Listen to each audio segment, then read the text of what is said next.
ബൈബിളിലെ പുതിയ നിയമത്തിൽ ഗലാത്യർക്ക് എഴുതിയ ലേഖനം 5-ാം അധ്യായം 22-23 വാക്യങ്ങളിൽ പരിശുദ്ധാത്മാവ് മനുഷ്യരിൽ ഉളവാക്കുന്ന സൽഗുണങ്ങളെയാണ് ആത്മാവിൻ്റെ ഫലങ്ങൾ എന്ന് വിളിക്കുന്നത്. Which means fruits of the holy spirit. ഒരു ക്രിസ്തീയ വിശ്വാസിയുടെ ജീവിതത്തിൽ പരിശുദ്ധാത്മാവിൻ്റെ സാന്നിധ്യം ഉണ്ടാകുമ്പോൾ സ്വാഭാവികമായി പുറപ്പെടുവിക്കേണ്ട 9 ഗുണങ്ങളെക്കുറിച്ച് ഇവിടെ വ്യക്തമാക്കുന്നുണ്ട്. ഒന്നാമത്തെ ഫലമാണ് സ്നേഹം, ലവ്. ഇത് കേവലം ഒരു വികാരമല്ല, മറിച്ച് സ്വാർത്ഥതയില്ലാത്തതും മറ്റുള്ളവരുടെ നന്മ ആഗ്രഹിക്കുന്നതുമായ ദൈവിക സ്നേഹമാണ്. ശത്രുക്കളെ പോലും സ്നേഹിക്കാനും ക്ഷമിക്കാനും ഈ ഫലം നമ്മെ സഹായിക്കുന്നു. ക്രിസ്തീയ ജീവിതത്തിൻ്റെ അടിത്തറ തന്നെ ഈ സ്നേഹമാണ്. രണ്ടാമത്തെ ഫലമാണ് സന്തോഷം, ജോയ്. സാഹചര്യങ്ങളെ ആശ്രയിച്ചിരിക്കുന്ന ഒന്നല്ല ഈ സന്തോഷം. ജീവിതത്തിൽ കഷ്ടപ്പാടുകളും പ്രതിസന്ധികളും ഉണ്ടാകുമ്പോൾ പോലും ദൈവത്തിലുള്ള വിശ്വാസം മൂലം മനസ്സിൽ അനുഭവപ്പെടുന്ന ആഴമേറിയ സമാധാനവും ആനന്ദവുമാണിത്. മൂന്നാമത്തെ ഫലമാണ് സമാധാനം, പീസ്. ലോകം നൽകുന്ന താൽക്കാലിക ശാന്തതയല്ല ഇത്.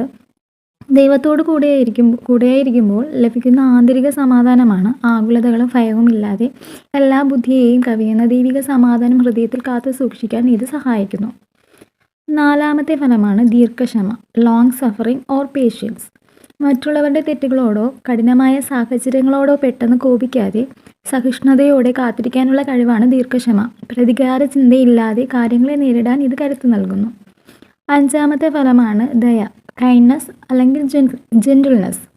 മറ്റുള്ളവരോട് കരുണയോടും അനുഭാവത്തോടും കൂടി പെരുമാറുന്ന സ്വഭാവമാണിത്. മറ്റുള്ളവരുടെ ആവശ്യങ്ങളിൽ പങ്കുചേരാനും അവരെ സഹായിക്കാനും മടിയില്ലാത്ത ഒരു ഹൃദയം ഇതിലൂടെ രൂപപ്പെടുന്നു. ആറാമത്തെ ഫലമാണ് പരോപകാരം, നന്മ, ഗുഡ്നസ്. ചിന്തയിലും പ്രവൃത്തിയിലും ശുദ്ധിയും നന്മയും പുലർത്തുക. ആരും കാണാനില്ലെങ്കിലും എപ്പോഴും ശരിയായതും നീതിയുക്തമായതും മാത്രം ചെയ്യാനുള്ള ആഗ്രഹമാണ് ഈ ഫലം വഴി പ്രകടമാക്കുന്നത്. ഏഴാമത്തെ ഫലമാണ് വിശ്വസ്തത, ഫെയ്ത്ത്ഫുൾനെസ്. ദൈവത്തോടും മനുഷ്യരോടും വാഗ്ദാനങ്ങളിലും ചുമതലകളിലും വിശ്വസ്തത പുലർത്തുക എന്നതാണ് ഇതിൻ്റെ അർത്ഥം. ഏൽപ്പിച്ച കാര്യങ്ങൾ വിട്ടുവീഴ്ചയില്ലാതെ സത്യസന്ധമായി ചെയ്തു തീർക്കുന്ന സ്വഭാവം. എട്ടാമത്തെ ഫലമാണ് സൗമ്യത, മീക്ക്നെസ് ഓർ ജെന്റിൽനെസ്. ഇത് ബലഹീനതയല്ല, മറിച്ച് ശക്തിയെ നിയന്ത്രിച്ച് നിർത്താനുള്ള കഴിവാണ്. അഹങ്കാരമില്ലാതെ താഴ്മയോടും വിനയത്തോടും കൂടി മറ്റുള്ളവരോട് ഇടപെടാൻ സൗമ്യത നമ്മെ പഠിപ്പിക്കുന്നു. യേശുക്രിസ്തുവിൻ്റെ പ്രധാന സ്വഭാവങ്ങളിൽ ഒന്നാണിത്. ഒമ്പതാമത്തെ ഫലമാണ് ഇന്ദ്രിയജയം അല്ലെങ്കിൽ ആത്മീയ നിയന്ത്രണം, സെൽഫ് കൺട്രോൾ. സ്വന്തം വികാരങ്ങൾ, ആഗ്രഹങ്ങൾ, മോഹങ്ങൾ എന്നിവയെ നിയന്ത്രിക്കാനുള്ള കഴിവ്. തെറ്റായ വഴികളിലേക്ക് മനസ്സ് പോകാതെ ശരീരത്തെയും മനസ്സിനെയും ആത്മാവിൻ്റെ നിയന്ത്രണത്തിൽ സൂക്ഷിക്കുക. പ്രത്യേകം ശ്രദ്ധിക്കേണ്ട കാര്യം എന്ന് പറയുന്നത് ബൈബിളിൽ ആത്മാവിൻ്റെ ഫലങ്ങൾ എന്നല്ല, മറിച്ച് ആത്മാവിൻ്റെ ഫലം എന്നാണ് വിശേഷിപ്പിച്ചിരിക്കുന്നത്. പ്ലൂറലല്ല, സിംഗുലറായിട്ടാണ്.